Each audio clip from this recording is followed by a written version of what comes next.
আসসালামু আলাইকুম এভরিওয়ান, সবাইকে স্বাগতম মেডিসিন রিভিউ এবং health related YouTube channel and Facebook page থেকে। এই মুহূর্তে ভিডিওটা যারা কন্টিনিউ করছেন, চ্যানেলটিতে যদি নতুন হয়ে থাকেন তাহলে চ্যানেলটি সাবস্ক্রাইব করে বেল নোটিফিকেশন বাজিয়ে দিবেন। আর অলরেডি যারা সাবস্ক্রাইব করেছেন তাদেরকে অসংখ্য ধন্যবাদ। আপনাদের সম্মুখে যে মেডিসিনটি নিয়ে আলোচনা করব তার নাম হচ্ছে ডার্মাসিম টপিক্যাল সলিউশন।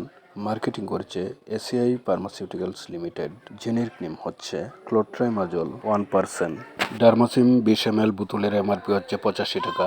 ইন্ডিকেশনস বা কার্যকারিতা: ডার্মাটোফাইটস এর কারণে সৃষ্ট সব ধরনের ডার্মাটোমাইকোসিস যেমন ট্রাইকোফাইটন প্রজাতি, ইস্টের কারণে সব ধরনের ডার্মাটোমাইকোসিস যেমন ক্যান্ডিডা প্রজাতি, মোল্ডস এবং অন্যান্য ছত্রাকের কারণে ডার্মাটোমাইকোসিস, ত্বকীয় সংক্রমণের মধ্যে যেমন অ্যাথলেটস ফুট, প্যারোনাইকিয়া, নখের মাইকোসিস, ত্বকের বাজের ভিতরে mycosis, candida vaginitis, candida balanitis এবং ইউরেথ্রেসমা কার্যকর। ব্যবহারের নিয়ম: আক্রান্ত স্থান পরিষ্কার পরিচ্ছন্ন করে দিনে 2 থেকে 3 বার ব্যবহার করবেন। ধন্যবাদ সবাইকে, ভালো থাকুন, সুস্থ থাকুন এই প্রত্যাশায়।